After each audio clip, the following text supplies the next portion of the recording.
Is this lens clean? Let me see. Hang on. Yeah, there we are. Hello, hello. This is from here to Jerusalem, day 7. Just like that. Day 7, done. I'm in Ballingeary. Yes. So, my name is Anja, and together with my harp, Flauting Harp, I'm the Flauting Harper. I'm in Ballingeary, and yesterday I walked to Guogane Barra. I didn't do an update in the evening. I did do an interview this morning, and so I didn't get to do an update. Where will I start? So there was rain. There was quite a lot of rain when I woke up in the morning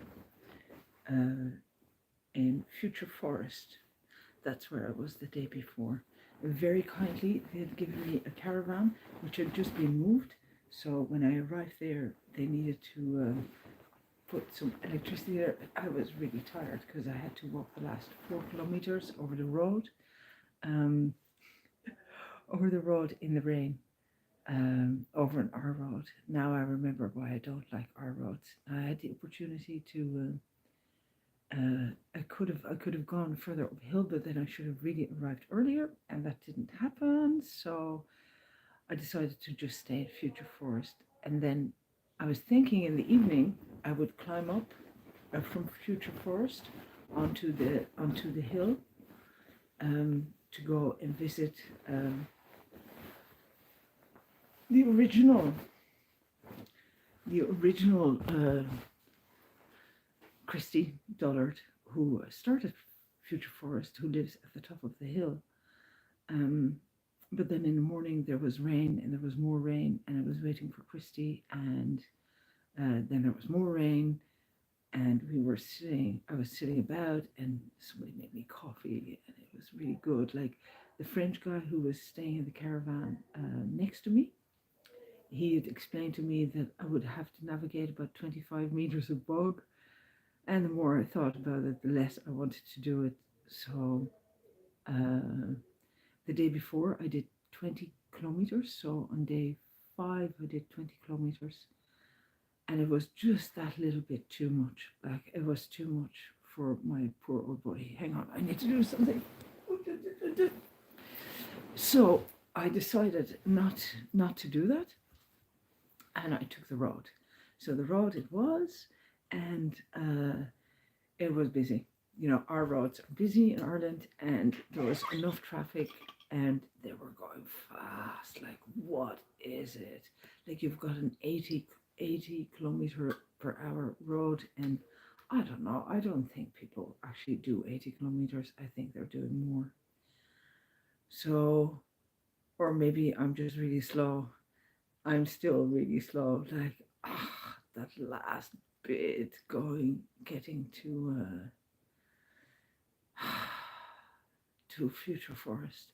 What an amazing place, though. What amazing work. And there is beautiful things being made there, and there's some really interesting people working there. And I had some really lovely chats about pilgrimage and about archaeology and about traveling, and I ended up playing a little bit. They have the coffee bee there, so I sat outside in between the showers and did a tiny bit of playing without my thumb, and it was actually okay. It was grand. I miss my thumb though. I really miss my thumb. So yeah, I walked over the road, and it's really beautiful. You come through a pass, which is an old like water. It's a natural pass. It wasn't created, and it is just. I was looking at the scenery all around me. It's all this kind of wet moss, like mossy, ferny, dense, kind of woody, more moss everywhere, moss on the trees, moss on the stones, moss everywhere. So I looked, I had a good look around, I had a lovely walk, and then suddenly you come to the turn at Guogane Barra, Listen to this, like this is so typical, yeah. So I'm sitting there. There is a statue of our Holy Savior, and it is a crucifixion, and it's Mary, Mary, and I don't know who the third person is at the cross. White, Christ on the cross, and one Mary kneeling, one Mary looking up at him, and one other person. I assume, who could it be? Like, I assume it's one of the evangelists. And like I said, every time there is a seat, you know, I'm going to go sit down. So I sat down and talked to the sheep and looked at the lambs. And there I am at the statue, and I'm looking up the road to the road that is going to bring me to Guogane Barra. It's only another 2 kilometers long. There's this lovely, lovely yellow farmhouse, like beautiful. It just made me all warm inside. Like it made me just feel like I am a really bad inhabitant of houses, because you could see a lot of work had been done. Standing stones in the field, and there's daffodils, and you could see that the field across the way from it was belonged to that house. It was just all come really neatly together, really well kept, really lovely. And I'm sitting there looking at it. I made a photograph of the road with the house in it. I put it on Twitter, and a few hours later, after I've arrived, there's this message that um, it used to be their grandmother's house, and they're getting all weepy. Yeah, hold that in your mind. So, and I'm saying, oh man, I was sitting there and I'm thinking, now there's a house that is truly loved. So let it go, it's on Twitter, there it is, sitting there, and he's had a say, I've had a say. This lady chimes in and goes like she's from not too far away, and then suddenly, as I'm walking up that road, I'm in the Giltacht, and I realized that I have no Irish. Here we go again. Like when I went into Italy, I had no Italian apart from fermata, which turned out to mean bust up, and lasagna, spaghetti, and all that kind of stuff. And I learned a word a day. So I'm thinking, 4 days of Giltacht, 4 words, maybe not, maybe not worth my while. But I'm feeling odd because I should know some, I should know some Irish. After all, I live in Ireland. My daughter is a Gael speaker, and I'm walking along this road, and the road is pretty new, and I'm walking by a river, and I don't know what river it is. Hold that in mind as well, which also, like, I should really know this, yeah. And I'm I turned a corner, and suddenly I'm at the lake. I'm at Guogane Barra, and I'm just gobsmacked, yeah. Oh my God, it is so beautiful there, so beautiful. And I'm walking up to the hotel going like, oh my God, I'm so blessed. This is so beautiful. It is so wonderful. And I walk through the door, and there is Neil of the hotel, and he's like saying hello, and there's a Spanish girl called Paula, and she goes like, you're a pilgrim, I'm from Spain. And no, I've not done Camino, but I've always wanted to do it. And I am shown to this beautiful room with this beautiful view over the lake, and a lovely, lovely bathroom with a really big shower. And I'm going, yes, my life is good. I can go to dinner. I think, okay, dinner. I think I've deserved dinner. I've done my 10 kilometers, and I've got pain in my toes on the left hand side because I didn't fasten the laces tight enough. So coming down, they were bunking in my shoes. I think, okay, I'll go for a pint and I'll have dinner, and then everything will be well. And I take the harp down to play at the chapel. I go into the chapel. I have a little. There's 2 windows in there, one of Mary and one of Saint Finbar, and I have a little cry, and I have a little. I'm on my knees, and I'm giving thanks for all the beautiful things that are happening. Because listen, I'm no snob. Yeah, I will give thanks anywhere to anybody, any saints, any goddesses, gods, bring it on. Like, um, you know, the Lord be with thee and stuff. It's all good because in the end of the day, it all is part of the same thing. And I take up the harp and I have a little bit of play, and then it starts raining, which means it's time to go back. Still cannot do a thumb. There's this tiny little girl. I think she was Bangladeshi. A tiny little Bangladeshi girl, 2 years old. Her birthday was the day before, Emma, and she's there and she's strumming the strings, and we're having a bit of a laugh. And I pack up the harp again and go back to the hotel just in time to go have dinner. I have my dinner. Lovely Kate the chef there, like so nice. Salad with cheese salad, different types, so a Gouda and a blue cheese, and like the other ones are all Irish. This really nice dressing, and I hear a word. I hear Camino floating my way, and then hake on a bed of spinach with cauliflower and mashed potatoes and hand cut chips. Oh, it was so good. And no, I did not have dessert, but I did have coffee, and I had a pint. So like life is really good, and I'm looking out over the lake, like they've literally put me at the table that I can see the lake, and the sun is setting over the mountain behind, and I'm just like I'm in heaven. Like I'm in heaven. That I go upstairs, have my shower, have a good shower, and I just went to bed and I slept. And then at 1 o'clock in the morning, my Sarah called because we'd said we would talk, and I'd fallen asleep at 10, and at 1 o'clock we have a good old chat. I get up, and there's breakfast. I have Irish breakfast. Kate, the chef, made me sandwiches and gave me cake. She goes, you have to eat this first and then eat that. Like, you'll see it. And Neil signs my Pilgrim's passport, and I'm just like, I didn't really want to go.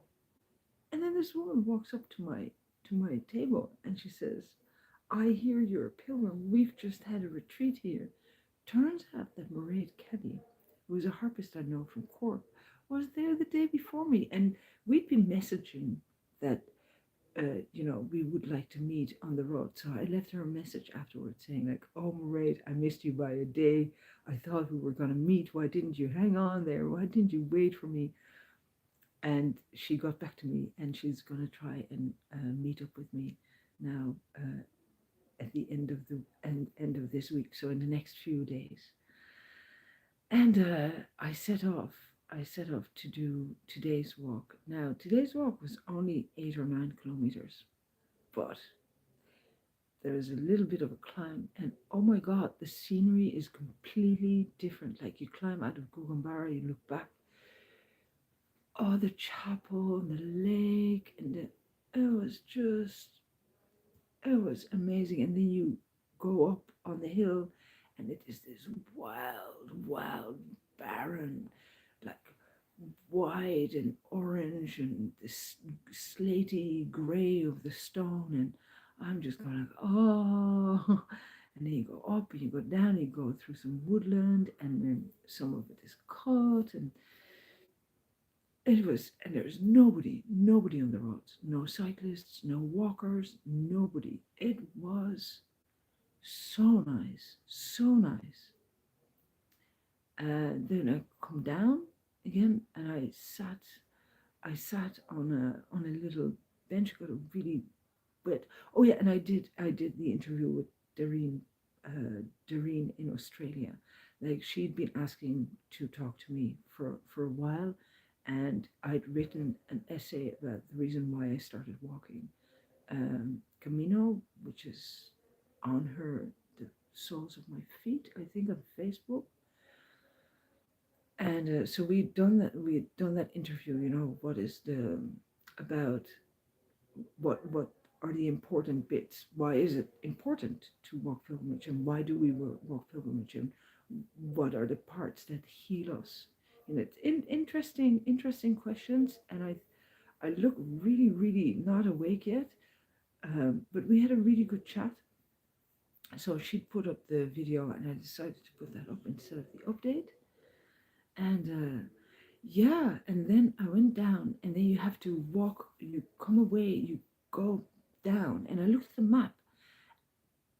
Now, the river that I passed by the day before coming out of the lake of Guogane Barra, what I did not realize is that is the source of the Lee River. Oh my God, how did I not know this? Like, I've lived in Cork for 25 years. How do I not know that the River Lee originates in Guogane Barra? But it does. And I made a photograph of where the actual source is, which is when you go up from Guogane Barra, when you walk up along the Giltach Trail, you see like this line of trees coming down, and you can hear the water, and that is the water that goes into the lake, and from the lake it becomes the Lee. So you make this loop, yeah, you go up and then you go down, and you go back down to the Lee, and the beginning of the Lee. And I'm looking around, and suddenly there's rain and hail everywhere. But I don't really get wet, like only a tiny bit. Whenever it hits me, it's hail. And then I look around and there's water everywhere. And I started again with, I could feel the tears coming up, and I'm going, oh my God, like if it is important that I'm here, please let me go. Please let me do my thing. Like, please don't make this too hard.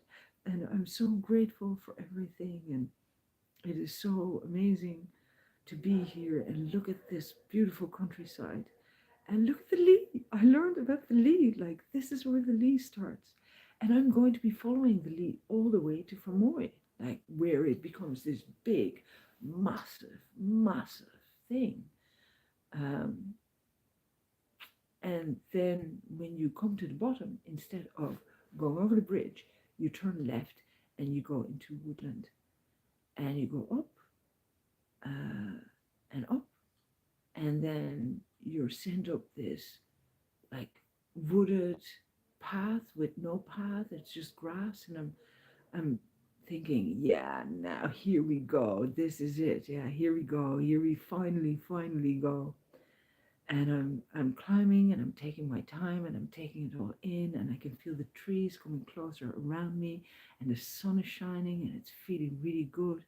And I look up, and for the third day in a row, there's a pair of pheasants flying up. Like every day I see a pair of pheasants, really nice. And I go, oh, hello, pheasants, how are you? And then I go up a bit further, and there is a Bambi, a tiny little Bambi. And of course, I wanted to take my phone out to make a photograph. Not a good idea. Bambi gone. Gone. But I've seen a Bambi. A tiny Bambi, like nothing like all like dark brown, and it had like these little knobs on the head. It was just so cute. And I keep climbing up, and suddenly I knew there was open ground on top of there, and I knew that I would have to cross it. And I didn't know how I felt about it. And then when I came to it, I looked at this stile, and the stile is like 5 steps up in a big green thing you have to hold on. And I've got the bags in front, and I've got the big bag in the back, and I'm thinking, no, and I have to climb up to it and then climb up, and I'm really afraid of heights. So knocking knees, yeah, there I go, up this thing, climb up. And it actually tells you that you should go up facing it and then go down facing it again. And I'm thinking, that's really good advice, and I'm gonna take it. So like a little girl, yeah, I'm holding on tight. I turn, and backwards I go, and I look back and I think, how did I get up here? Because if I would have had to do that the other way around, I would not have been a happy bunny, because it was pretty steep. And then you have to go further up, and you get this amazing view over toward Ballingeary with the lake. It's just beautiful. It's so beautiful. And there I am, all this like withered grass, and I can hear the sheep bleating but it's open ground. And all I have to do is look at the way markers and follow them. And the path, there's 2 or 3 of them, but it's pretty straightforward. And you can see that if it is bad weather, if the clouds come in, that is dangerous. But I don't have bad weather. The clouds are gone again. It stopped hailing and snowing and whatever else it was doing. There's like beautiful blue skies with clouds in it. And okay, the ground is a little bit mucky, but I can do it. Now I'm there, yeah.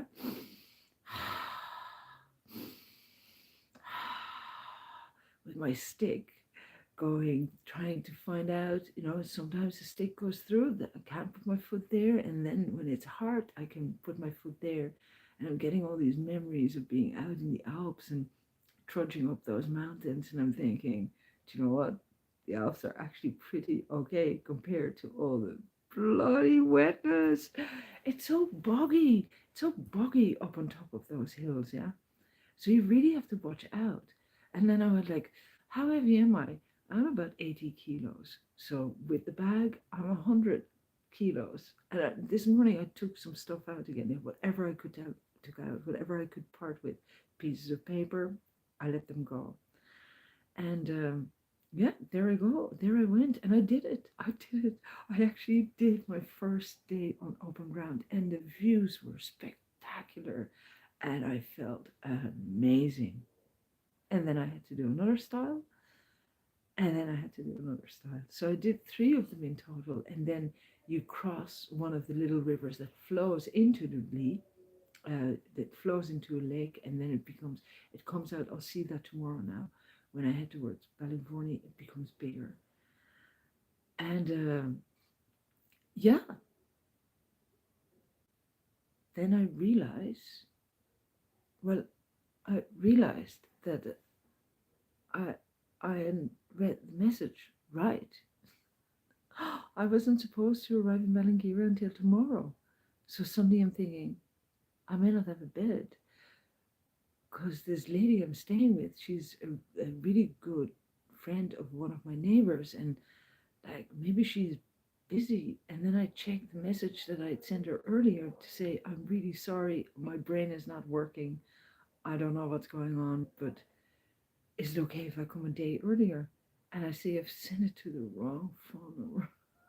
So I have to resend it again. And I'm thinking, okay, less than 2 kilometers into town. I walk into town. There's a lady waiting for me. She waits for me on the road and she says, I've read about you in the paper. And I said, that's right. That would be me. I said, I'm looking for a pub or somewhere for coffee or whatever. So she goes, just, turn left at the bridge and you're walking into Ballingeary. I've never been to Ballingeary, like 25 years, here we go, never been in the Gaeltacht. I'm delighted I came, yeah. So 4:45, all I had to do was I went to the shop, I tried to get a cup of coffee, the coffee machine was broke, I got myself, what did I get? A Fanta, a lemon Fanta. I drank that because I was really thirsty. And then I went across, there's a chipper next door to the pub, and I went in there and I thought, okay, now if this lady cannot put me up, then what am I going to do?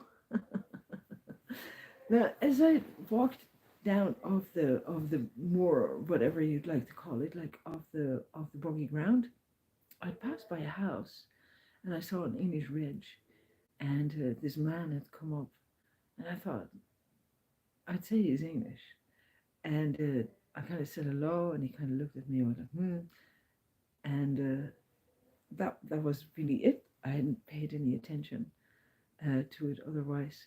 So I got into the pub and I asked for a cup of tea. €1. €1 for my cup of tea. And and I said, well, I said to the girl, the lady behind the bar, I said, listen, just in case that that this lady doesn't come and get me, if they end up not being able to host me, is there anywhere I can go? And she says, oh, there were some people doing Airbnb and stuff, but that's all stopped. And yeah, no, the closest by is 3 miles. And I'm going, well, I'm on foot. I'm not going to do another 3 miles. And then she says, I'm going to go wreck my head. And I'm thinking, okay, that's kind. And I called my other friend Colette, and I say, Colette, you used to live in Ballingeary. Do you still know anybody? And she goes, people are really nice there. Don't you worry. This lady's going to say yes. So I'm halfway through my cup of tea, and yes, there she is. Turns out I'm in the house with she turns up, and it's the car with the English Ridge. So we come to the house, and I meet this man again. Now, remember the yellow house? Turns out he is the current owner of the yellow house.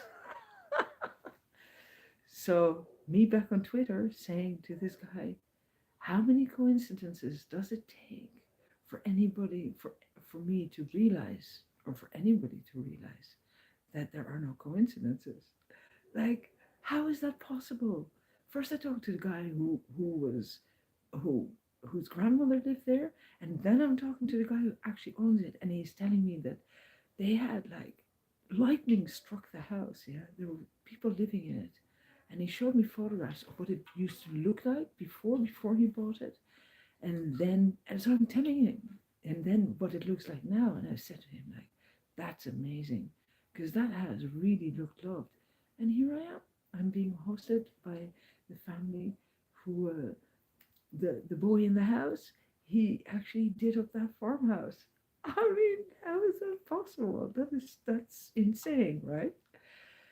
So yeah, here we are, and I've had a shower. I plaited my hair again, and we're gonna go for a few pints later on.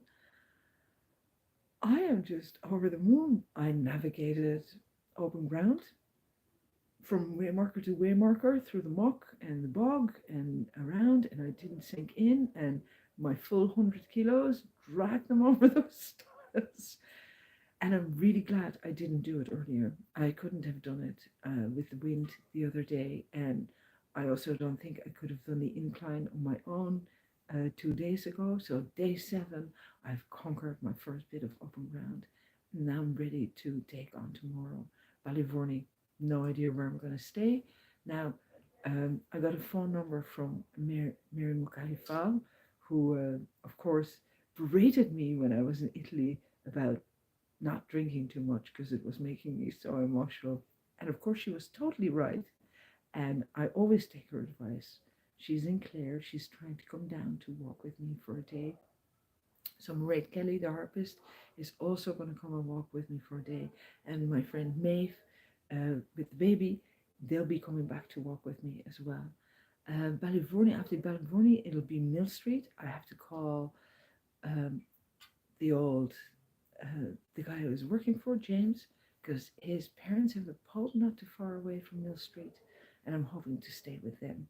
And then, I don't know, I think I should look at, I'm just so busy the whole time. I was fed again, Hague, wonderful, wonderful. Hague and more spinach.